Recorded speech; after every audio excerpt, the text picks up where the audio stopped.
खैर 35 साल पहले परमेश्वर का निर्देश मिला सेवकाई करने का और जाने का उत्तर दक्षिण पूरब पश्चिम, उनके वचन और यीशु मसीह का प्रेम बांटने। तो हमारा सफर शुरू हुआ मेरे कस्बे सेंट लुइस मिसौरी से धीरे धीरे, जो दुनिया के 2/3 हिस्से में फैल चुका है।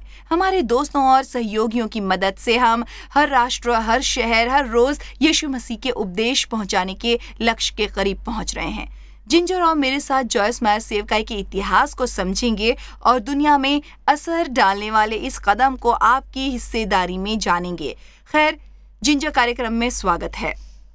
शुक्रिया, यहाँ आना पसंद है, इसके बारे में बोल पाना अच्छा है, क्योंकि आपने कर्मचारियों के साथ बांटा है परमेश्वर के कर्मों की पूरे इतिहास को, आपकी जिंदगी, डेव की जिंदगी और सेवकाई की बढ़त को उससे जोड़ा है। ये सबके लिए उत्साहवर्धक है और हम दुनिया भर के सहयोगियों का मोल सोच रहे थे जो परमेश्वर का हिस्सा बनकर ऐसा कर सके हैं। हमने सोचा उन्हें भी ये जानना चाहिए, क्योंकि उनका भी ये हक बनता है कि वो जाने कि हम क्या कर रहे हैं। जानते हैं कुछ सहयोगी दर्शक होंगे जो मेरे शुरुआती पवित्र पुस्तक के अभ्यास में आए होंगे।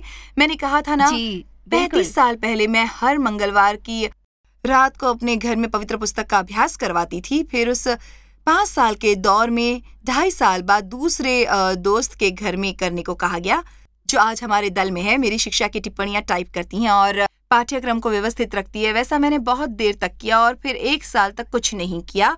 और शुद्ध करने का और आश्चर्यजनक साल, जानते हैं मेरा ये सपना कहीं सच तो नहीं है, कहीं ये क्या मैं इसे बना रही हूँ, परमेश्वर नाराज तो नहीं हो गए हैं। और फिर मुझे सेंट लुइस में गिरजा में काम मिला।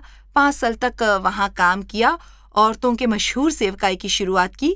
और फिर 5 साल बाद मेरे मन में इच्छा जागने लगी और सच में, जानते हैं, वहाँ मैं खुश थी पर और लोगों तक पहुँचना चाहती थी। और मैंने फैसला कर लिया था कि परमेश्वर की सुनने तक उपवास और प्रार्थना करूंगी। और जल्दी आपसे कहना चाहूंगी, परमेश्वर को कहते हुए सुना, सेवकाई को लेकर जाओ उत्तर दक्षिण पूरब पश्चिम। खैर, शहर के बाहर मेरा अजनबी होना समस्या थी, तो मैं एक छोटे बच्चे की तरह उत्तर सेंट लुइस, पूर्व सेंट लुइस, दक्षिण सेंट लुइस और पश्चिम सेंट लुइस तक पहुंची। किया। मसीहों में एक बार छोटी सभा की और फिर हम 8 रेडियो स्टेशन तक पहुंचे, एक साथ 8 रेडियो स्टेशन तक। और फिर हम उन जगहों पर जाते और जहाँ भी पहुँच पाते वहाँ सभाएं करते। और जानते हैं, वहीं से बढ़ने लगा। आज मैं आपको उत्साहित करना चाहूँगी कि छोटी शुरुआत वाले दिन से नफरत ना करें। जानते हैं, आप वहाँ पर हैं और जो कर रहे हैं वो इतना छोटा कम हो सकता है मन की तुलना में, और परमेश्वर की आपके लिए बनाई योजना के मुकाबले आपको ये लगेगा कि आप उससे बहुत दूर हैं। पर मुख्य चीज़ है विश्वासी बने रहना, एक निष्ठा और विश्वासी होना। जानते हैं, शुरुआत में हमें काफ़ी मुसीबतें भी झेलनी पड़ी थी। मतलब जानते हैं, मैं सेवकाई के मेल बॉक्स तक गई, कई बार जाती और उसमें कुछ भी नहीं होता, जिससे काफ़ी निराशा होती थी। लेकिन परमेश्वर ने वादा निभाया। आज हम यहाँ हैं और उस टीवी के जरिए जो हमारी सेवकाई का बड़ा हिस्सा है, जिससे हम दुनिया भर में पहुँच सकते हैं।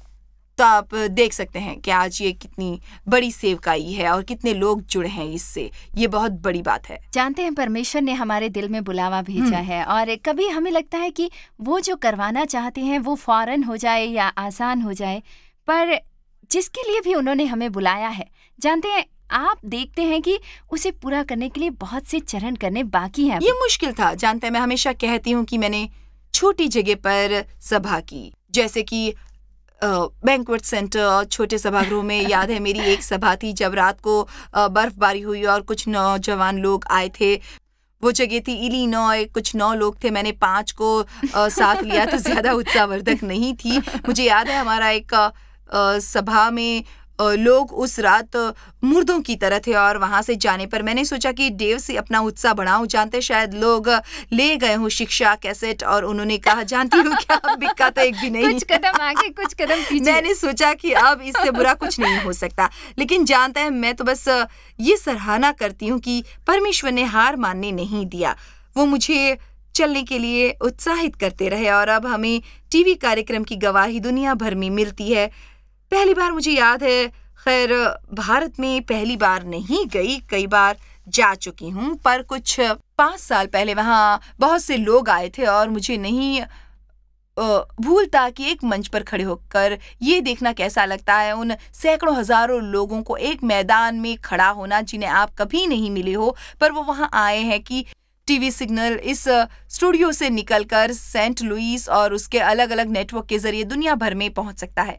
सोचती हूँ परमेश्वर ने हमें आज दुनिया का अनोखा मौका दिया है। जब मैं कहती हूँ हमें, मेरा मतलब हमें नहीं है, मेरा मतलब है हम सभी को सुसमाचार के प्रचार के लिए बुलाया है।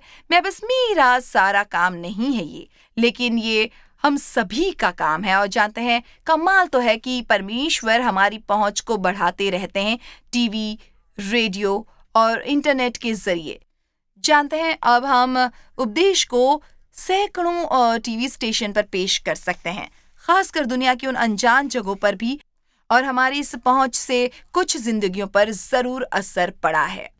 वर्तमान उपलब्ध टेक्नोलॉजी की वजह से हमें एक अच्छा खासा मौका मिला है। ईमानदारी से विश्वास करना चाहूंगी कि हमारी पीढ़ी पूरी दुनिया में उपदेश के प्रचार को फैलता हुआ देख सकेगी। कुछ 1-1.5 साल पहले मैं जिंदगी में हताश हो चुकी थी और परमेश्वर को बार बार आवाज दे रही थी। मुझ में आत्मविश्वास की कमी थी क्योंकि मेरे बचपन में कुछ ऐसा हुआ था, बहुत बुरा हुआ था मेरे साथ। मैं जिस भी मर्द के संपर्क में आई उसने मेरा यौन शोषण किया। परमेश्वर की तरफ मेरी पीठ थी, मैं नाराज थी, मुझ में कड़वाहट थी। फिर मैं नशीली दवाओं और अल्कोहल की तरफ झुक गई। मैं चैनल बदल रही थी और मुझे बस एक ख्याल आया कि परमेश्वर आप कहाँ हैं? आपने मुझे छोड़ दिया है क्या? और जॉयस ने टीवी पर आकर कहा, अब आप सोच रही होंगी कि परमेश्वर ने आपको छोड़ दिया। मुझे आपका कार्यक्रम देखने को मिला। आप जो कहानी सुना रही थी अपने संघर्ष और अपने व्यवहार वगैरह के बारे में, तो मुझे लगा कि वो जानती है मैं क्या हूँ। रेडियो पर आपकी आवाज सुनी, फिर आपको टेलीविजन पर देखा और मैं आपको माता जॉयस कहता हूँ। ये ठीक है ना? कुछ बुरा तो नहीं करता मैं। बहुत अच्छा। मेरी माता जॉयस। मुझे ये जानकारी थी, उसमें कुछ अलग नहीं था, मुझे वो सब जानकारी थी, लेकिन पहली बार मेरी समझ में आया।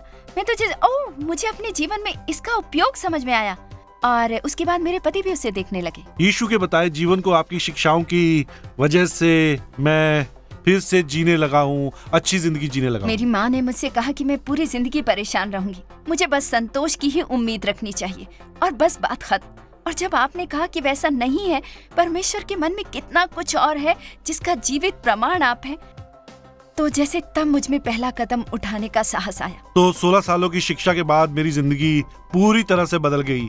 सिर्फ परमेश्वर की वजह से मेरी जिंदगी बदली, किसी और वजह से नहीं। अद्भुत है। इसका पूरा श्रेय परमेश्वर को जाता है, मुझे बिल्कुल नहीं। हम अपने पति के लिए 15 साल से प्रार्थना कर रहे थे और उस रात को कॉन्फ्रेंस में आए, आगे की ओर बढ़े और बचा लिए गए। ओह, बहुत बढ़िया, बहुत बढ़िया। आपके 6 महीने की टीवी कार्यक्रम ने जो किया है वो 21 साल तक के उपचार ने भी नहीं किया। मैं बहुत एहसानमंद हूँ। ये तो कमाल हुआ एमी, परमेश्वर की आशीष मिले आपको। आप अपनी भावनाओं से मत डरिए, आप उन्हें अपने वश में कर सकते हो, वो भी बिना किसी हिचक के। शायद तुम्हें प्रचार का विचार भी करना चाहिए। यीशु की महिमा। जानती हो, मैं गवाहियों को सुनकर कभी भी नहीं थकती। मैं भी नहीं। दुनिया भर के लोग मेरे लिए छुए गए हैं जी। जानते हैं, मेरी इस कॉन्फ्रेंस के अलावा मैं हर समय कैमरा के पीछे रहती हूँ और तो मुझे ये गवाही सुनना अच्छा लगता है। अगर मैं एक और आपसे बांटूं बात तो शायद वो यहाँ की श्रेष्ठ होगी। मुझे वैसा करना भाएगा। जानते हैं, ईरान और मध्य पूर्व दुनिया की कुछ जगह है पहुँचने के लिए मुश्किल है, पर सैटेलाइट के जरिए हम वहाँ दिखाई देते हैं लगभग दिन में 8 बार। एक ईरानी महिला ने फ़ोन किया और मौजूद व्यक्ति से यहाँ तक कहा कि वो जॉयस के कार्यक्रम और जॉयस के संदेश देखती है जिसने उसका जीवन बदल दिया। फादर ने जवाब दिया, खैर अपने दोस्तों को ये गवाही दीजिए कि कैसे आपका जीवन बदला। तो उसने कहा, नहीं, वैसा करने की जरूरत नहीं है। और उसने कहा, खैर वैसा करना है, अगर कोई बदलाव आया है तो लोगों को बताना चाहिए। महिला ने कहा, नहीं, मुझे नहीं करना है क्योंकि मेरे पति वैसा करते हैं। उसने फिर कहा, खैर इसका क्या मतलब हुआ, क्या तुम्हारा पति विश्वासी है? उसने कहा, नहीं, वो विश्वासी नहीं है, पर वो हमारे मुस्लिम परिवार और दोस्तों को जब भी हम जमा होते हैं या लोग इकट्ठे होते हैं, आपको शादी में या बीवी से कोई समस्या है, मेरे पास समाधान है। एक औरत इस चैनल पर बोलती है और वो आपकी बीवी का दिल और जिंदगी बदल देगी, तो वो मेरी बीवी की तरह अच्छी बीवी बन जाएगी। मुझे सोचकर हंसी आई कि वो बदलने में दिलचस्पी नहीं रखता, पर उसे खुशी है कि बीवी तो बदली। और फिर वो अपने दोस्तों से कहता है कि उनकी बीवियों को कार्यक्रम देखना चाहिए क्योंकि उनकी बीवी अब नहीं चिल्लाती, उसकी इज्जत करती है, वो बच्चों की देखभाल करती है, सब कुछ संभालती है। मुझे विश्वास है कि आप में से कई देखने वालों के पास वैसी एक गवाही जरूर होगी। ये हमारे उत्साह को बढ़ा देती है। अगर आप हमारी गवाही सुनी या शायद परमेश्वर के कार्यक्रम के जरिए आपको कैसे छुआ ऐसा महसूस होता। जी, जानते हैं पहला संदेश बांटने को वो परमेश्वर ने कहा जब आपने प्रार्थना की थी, अब मैं क्या करूं? और प्रभु ने कहा, कहो उनसे प्रेम करता हूं। और सच कहूं तो ये आज भी शक्तिशाली संदेश है। और मैं सोचती हूँ कि परमेश्वर टेलीविजन सेवकाई का इस्तेमाल इसीलिए करते हैं क्योंकि दुनिया भर के लोग, घर के पिछवाड़े के लोग और आधी दुनिया के लोगों को ये जानना चाहिए। आज जो लोग देख रहे हैं, मतलब आज के वो सभी दर्शक प्रेम के भूखे हैं क्योंकि हर चीज से ज्यादा हम सभी को उसी की जरूरत होती है। मैं व्यक्तिगत रूप से ये कहना चाहूंगी, परमेश्वर आपसे प्रेम करते हैं बिना शर्त के, हमेशा आपको चाहते हैं। वो आपको प्रेम करना कभी भी नहीं छोड़ेंगे। उसे आप कभी कमा नहीं सकते। परमेश्वर के प्रेम पर हक है, पर आज उन्हें प्रेम जरूर मिलेगा, नजराने की तरह, जो आपके प्राण को चंगा कर देगा। अगर उसमें कोई चोट है तो वो प्राण को चंगा कर देगा। और मैं कह सकती हूँ कि मैं जी बिल्कुल समझना कितनी शक्तिशाली चीज है। करोड़ों लोगों के लिए ये परमेश्वर उन्हें चाहते हैं। मेरी राय में जब हमारे लोग घर में कार्यक्रम देखते हैं जो उनके टीवी पर आता है, तो कभी आपकी सोच का दायरा तंग हो जाता है। खैर जानते हैं ये तो बस मेरे लिए ही आया है, पर वो लोग जो हमारी सेवकाई का आधार है और जो हमारे सहयोगी बनना चाहते हैं, ये बहुत कमाल की है और जो कुछ सचमुच निवेश करने लायक हैं, क्योंकि बहुत से लोगों को उपदेश सुनने की जरूरत है। खैर कह लीजिए ज्यादातर को उपदेश सुनना चाहिए, गिरजा में मत जाइएगा। और खैर किसी को पक्का मत मान लीजिए। हाँ, जब आप टेलीविजन देखते हैं जिसे परमेश्वर ने आपके लिए संभव बनाया है, उन्होंने दूसरे कई लोगों के लिए संभव किया, जिसका हिस्सा बनना बहुत ही आवश्यक है। इस कार्यक्रम की शुरुआत होने से पहले आप प्रार्थना कर रहे थे कि परमेश्वर के दिए हुए आशीष को तय न मान ले। खैर जानते ही भले ही दुनिया में हम कहीं भी हों, परमेश्वर हम तक पहुंचने का हर तरीका इस्तेमाल करते हैं। इस छोटे ब्रेक के बाद मैं कहानी बताऊंगी कि कैसे परमेश्वर ने मेरी अनोखी आवाज का इस्तेमाल एक औरत का ध्यान पाने के लिए किया था।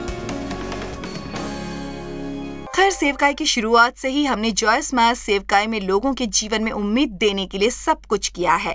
यहाँ देखिए एक कहानी, कैसे परमेश्वर के वचन ने साधारण तरीके से हमारे एक सहयोगी का परिचय कराया। मैं पूरी जिंदगी हमेशा आत्मिक खोज में थी।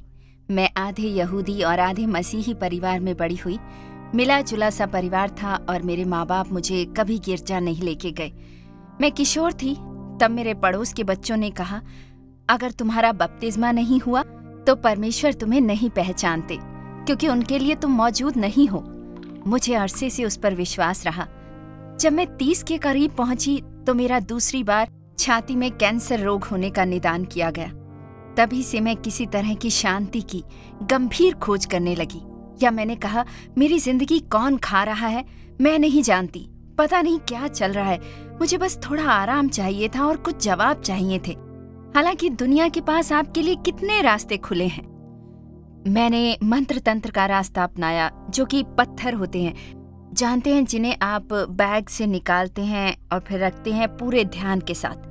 बुद्ध धर्म वगैरह वगैरह, मतलब पूरी निष्ठा से मैंने पीछा किया, हर तरह के रास्ते अपनाए। और 5 साल तक वैसा करने पर मैं पहले से भी बुरी हालत में थी और कोई जवाब नहीं था उनके पास। मैं जैसे पूरी तरह से भटक चुकी थी। मेरे सवालों का जवाब किसी के पास भी नहीं था। वो साल 2000 की बात थी। मैं एक सुबह बस जल्दी जल्दी चैनल बदल रही थी और उस समय वो प्रोग्राम वचन में जीवन, जॉयस मायर का वो टीवी शो था जो आ रहा था, और मैंने वो आवाज सुनी और शायद उसी ने मेरा ध्यान वहां खींचा, क्योंकि मैं एक काल्पनिक पुस्तक लिख रही थी साउथ अमेरिका की एक औरत के बारे में जो न्यूयॉर्क में बसी, और मैंने सोचा कि वो बोली और आवाज दिलचस्प होगी मेरे पुस्तक के उस एक किरदार के लिए। वो तब यीशु की परीक्षा के बारे में बता रही थी, और वो तो जैसे यीशु ने शैतान से कहा और शैतान ने यीशु से कहा। मैंने सोचा कि वो सनक गई है, पता नहीं वो किसकी बात कर रही थी। मैंने चैनल बदल दिया, पर फिर से चैनल बदलते वक्त जैसे मैं उसकी तरफ आकर्षित हो गई। फिर मुझे समझ में आया कि वो एक टेलीविजन प्रचारक थी, और मैंने सोचा, ओह जानते हैं, नहीं, मुझे नहीं लगता कि मुझे इसमें दिलचस्पी होगी। पर किसी वजह से मैं उसे देखने के लिए मजबूर सी हो गई, और क्योंकि उनकी शिक्षा में आप उनके जीवन में वचन के असर करने का व्यवहारिक उदाहरण पाते हैं और उन्होंने कैसे मदद की। नहीं जानती थी कि परमेश्वर के वचन कितने शक्तिशाली हैं, पर मुझे लगा कि इन सब के पीछे तो वही है जिसे मैं भी खोज रही हूँ। मेरी राय है कि मसीही जानकर या न जानते हुए चुनौतियों का सामना करने में बहुत बड़ा फर्क है। हाल ही में मैंने अपने माँ बाप की चुनौतियों का सामना किया। मेरी माताजी सितंबर में गुजर गईं और एक मोड़ पर नर्सिंग होम से फ़ोन आया कि वो बहुत ज़्यादा बीमार थीं। मैं नर्सिंग होम दौड़ी तो हालात ठीक नहीं थे। मैं प्रार्थना कर रही थी कि उनकी मौत से पहले मैं उनके पास पहुंच जाऊं। पता नहीं वो मरेंगी या नहीं, पर मैं उन्हें यीशु के बारे में बताना चाहती थी। और जानते हैं, मैं पहुंच गई। मैंने कहा, आपको याद है? वो मशीनों से घिरी हुई थी। उन्होंने कहा कि हाँ, और जानते हैं, मुझे उस पल ऐसे लगा जैसे उनका उद्धार हो गया हो। मेरे दिल को एक अजीब सी शांति मिली थी। मुझे मेरी माँ की मदद करके बहुत गर्व महसूस हुआ।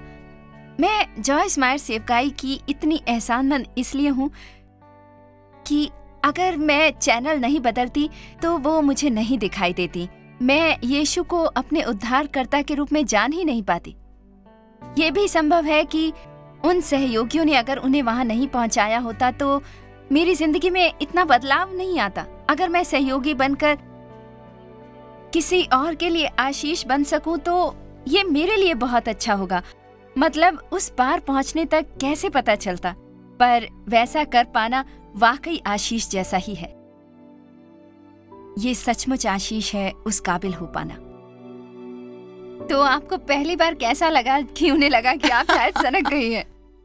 ये मजेदार है क्योंकि ऐसा पहली बार नहीं हुआ है। अच्छा लगता है ना? ये पक्का है कि ऐसा पहली बार मैंने नहीं सुना। मतलब मैं परमेश्वर द्वारा इस कार्यक्रम के जरिए की गई अलग अलग कहानियां सुन चुकी हूँ। जी, पर ये सुनना अच्छा लगता है कि परमेश्वर जिनका उपयोग करना चाहते हैं उन्हें कैसे बचाते हैं और उनके दिल में बदलाव के बीज बोते हैं और उनमें बदलाव आने लगता है। एक आदमी ने हमें बताया कि वो नशे में था और आधी रात को चैनल बदल रहा था। मेरे कार्यक्रम पर पहुंचा, मुझ पर हंसा और सोचा ये बेवकूफ है, मैं ये नहीं देख रहा, और उसे बदलने की कोशिश की। चैनल को बदलना चाहा पर वो नहीं बदला। फिर उसने टीवी बंद करना चाहा, वो भी बंद नहीं हुआ। उसने आवाज कम करना चाहा, वो कम नहीं हुई। उसने कहा कि टीवी में एक बटन चल रहा था, वो भी आवाज बढ़ाने वाला, तो उसने रिमोट की बैटरी बदल डाली। उसने सोचा जानते हैं बैटरी खराब होगी, उसने भी कुछ नहीं किया। वैसे ही मेरा कार्यक्रम खत्म हुआ, सब कुछ पहले जैसा चलने लगा। मतलब उस आदमी ने हमें बताया, ये सब मैं बता नहीं रही, वो जानता था कि परमेश्वर उसके पीछे है, तो वो इतनी बुरी तरह डर गया था कि उसके होश ठिकाने आ गए और उस अनुभव के बाद उसने यीशु को अपना उद्धारकर्ता माना। परमेश्वर चोट खाए इंसान तक पहुंचे और परमेश्वर वैसा करने के नए तरीके खोज लेते हैं। क्योंकि हैरानी है कि वो हमें अनेक मौके देते हैं नए रास्तों के जरिए, जैसे ऑनलाइन, हमारी वेबसाइट के जरिए, सामाजिक मीडिया के जरिए। और आप जानती हैं कि हमारे कुछ 15 लाख से ज्यादा फेसबुक के दोस्त हैं, तो कितना अच्छा लगता है ना ये। 17 लाख मैंने किसी से उस रोज पूछा था। मतलब कितना बढ़िया मौका है। हम आखिरी दिनों में हैं और पवित्र पुस्तक के अनुसार ज्ञान आखिरी दिनों में बढ़ेगा और हम नकार नहीं सकते कि जानकारी बढ़ रही है और वो हम तक नहीं आ रही। पर यीशु की जानकारी के प्रचार की क्षमता, मुझे लगता है कि इन चीजों के जरिए काफी हद तक बढ़ रही है। जानते हैं, मैं एक छोटी सी कहानी सुनाना पसंद करूंगी, क्योंकि आपने शुरू में जो बात कही थी कि छोटी शुरुआत से नफरत ना करें। मेरी राय में आप उस पर टिकी रहीं और परमेश्वर ने सेवकाई पर उसका सम्मान किया और हमारे सहयोगी उसका हिस्सा बने। क्योंकि मुझे याद है जब हम पपुआ नई गिनी में थे तब वहाँ की भीड़ उत्साह बढ़ाने वाली थी। ठीक याद है तो 5 लाख लोग थे। सही कहा। जहाँ तक भी नजर जाती थी यकीन नहीं होता था। तो एक और बात भी है कि जो प्रार्थना करते समय दिल को छू जाती है कि हम अलग अलग भाषाओं में प्रार्थना करते हैं पर एक परमेश्वर की प्रार्थना कर रहे हैं। उस जगह पर यही खूबसूरत एकता है। पर उसके बाद हम बढ़ गए, खत्म कब हुआ पता भी नहीं चला। शायद झाड़ियों में, इतना खो गए थे उसमें। झाड़ियों जी, हम एक छोटे से गांव में थे जहां हमें कुएं खोदने, गिरजा बनाने का मौका मिला और आप उन लोगों से बातें करने चली गईं। वहां बस मुश्किल से 30 लोग थे। लोग कुछ कह रहे थे पर आपने वो संदेश बांटा, उनसे कहो मैं उन्हें प्रेम करता हूँ। आपने मसीह का संदेश वैसे ही बांटा जैसे उस बड़ी भीड़ से, और लोगों की प्रतिक्रिया मिली जो खूबसूरत थी। और ये पसंद आया कि परमेश्वर ने सामने एक आदमी रखा या 5 लाख, उससे कोई फर्क नहीं पड़ता था। उस संदेश ने फर्क पैदा किया। भले ही कितनी भी भीड़ हो, कितनी भारी भीड़ हो, परमेश्वर व्यक्ति को देखते हैं। जी बिल्कुल। और मैं कहना चाहूंगी कि भले ही ये कार्यक्रम कुछ लाख लोगों तक पहुंच रहा हो, मतलब इसमें जबरदस्त संभावना है, इसे दिन भर नहीं देखते लोग, लेकिन परमेश्वर देखते हैं। आप अभी इस बात को समझ लें, मुझे इस पर पूरा विश्वास है। हम दुनिया की बात नहीं कर रहे, परमेश्वर देखते हैं, आपका नाम जानते हैं, आपकी प्रार्थना सुनते हैं, आपकी जरूरतें समझते हैं, पिछले दिनों के घाव को वो अच्छी तरह जानते हैं। मैंने पहले भी कहा था, परमेश्वर चाहते हैं, परवाह करते हैं और आपकी जिंदगी के लिए कमाल की योजना है उनके पास। मुझे याद है इतने सारे पल और उतने सारे बच्चे जो मेरे दिल में रहेंगे, और मैं जानती हूँ कि आपकी यादें भी कुछ वैसी ही होंगी। एक बात जो मैं कभी भी नहीं भूलती, मुझे नहीं लगता, खासकर कंबोडिया के नगर कूड़ादान में लोगों का रहना। लोग कचरे में रहते हैं। उस कचरा समाज में कम से कम 3000 लोग होंगे ही। वो दिन रात कचरा बीनते हैं, रात को कूड़े के ट्रक के आने का इंतजार करते हैं जहां कूड़ा फेंका जाता है। फिर लाइट वाली हेलमेट पहनकर वो छोटे बच्चे कुछ खाने को ढूंढते हैं या कुछ ऐसा जिसे बेचकर वो खाना खरीद सके, कुछ तो खरीद सके जिससे उनका पेट भर सके। बहुत अजीब सा, बड़ा भयानक नजारा। भयानक। तुम वहां थी, तुमने भी देखा, बस यकीन नहीं होता। और मैं एहसानमंद हूँ कि हमारे सहयोगियों ने हमें उस स्थिति में कुछ सुधार लाने लायक बनाया।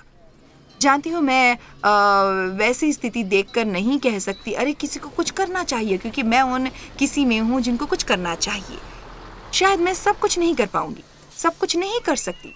जानते हैं क्या, वो कबाड़ खाना नहीं है और वहाँ पर लोग रहते हैं, पर हमारी बसें वहाँ पर जाती हैं रोज, जिससे वहाँ के बच्चे नहा सके, उन्हें साफ कपड़े मिले, उन्हें अच्छा खाना मिल सकता है।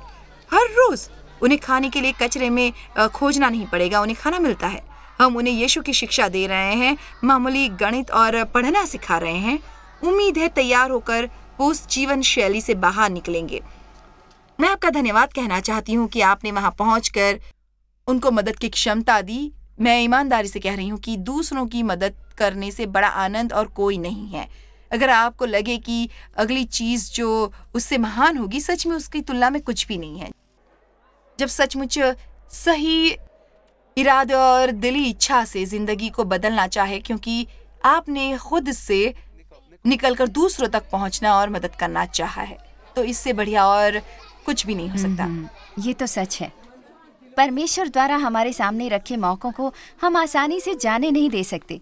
बहुत से लोग नहीं समझते कि हमारा सहयोगी किस तरह बनते हैं। हाँ। बस उस मौके को उठाकर परमेश्वर द्वारा दूसरों तक पहुंचाने के लिए कहिए कि मैं जॉयस मायर सेवकाई का नियमित हिस्सा बनना चाहता हूँ। हमें आपकी प्रार्थना की सख्त जरूरत है और हम चाहते हैं कि आप दें, क्योंकि हमारे सभी कामों में पैसे लगते हैं।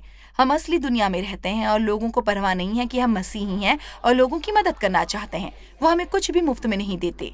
लोगों की मदद को पैसे चाहिए, और इससे बेहतर जगह क्या होगी अगर परमेश्वर के राज्य में निवेश किया जाए। पवित्र पुस्तक हमें वहां निवेश करने से मना करती है जहां जंग लग चुकी है, जो धीरे धीरे सड़ रहा हो, पर अंत में निवेश करे। इसीलिए हम आपको सहयोग करने को कहते हैं। हमारे पहले सहयोगियों का शुक्रिया, आपसे बहुत प्रेम है, आप तो हमारे लिए अनमोल हैं। अगर आप हमारे सहयोगी नहीं हैं तो क्या आप सहयोगी बनना चाहेंगे? उस पर टिके रह सकेंगे? जानते हैं, एक बार सही करने से कुछ फर्क नहीं पड़ता, तब होता है जब हम उसे बार बार करते हैं। मैं तो इतनी हिम्मत से ये कह सकती हूँ कि आप जिंदगी भर हमारे सहयोगी बनने के बारे में सोच रहे हैं। मैं जो कर रही हूँ वही करने की मेरी योजना है। उम्मीद है परमेश्वर के अनुग्रह से यहाँ हर रोज उत्साहित करने, खुशी देने टेलीविजन पर आऊंगी, जो कि मेरे लिए बेशकीमती होगा। अगर आप भी हमारे साथ जॉयस मायर सेवकाई के सहयोगी बनना चाहें, लोगों के आंसू पोंछने में मदद करें, अब मैं आपको आज का खास ऑफर बताती हूँ। और याद रहे, हमें आपसे कितना प्रेम है, कितनी परवाह है। किसी की आज मदद जरूर करें, क्योंकि उनके चेहरे पर मुस्कान खिली तो आप भी मुस्कुरा उठेंगे।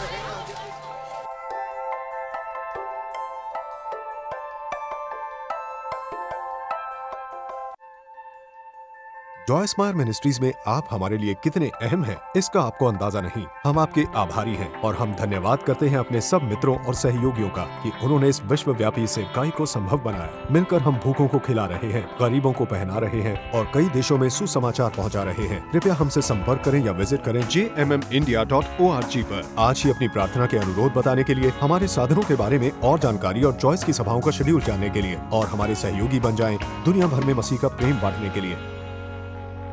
ये कार्यक्रम जॉयस मायर मिनिस्ट्री के मित्रों और पार्टनर्स द्वारा प्रायोजित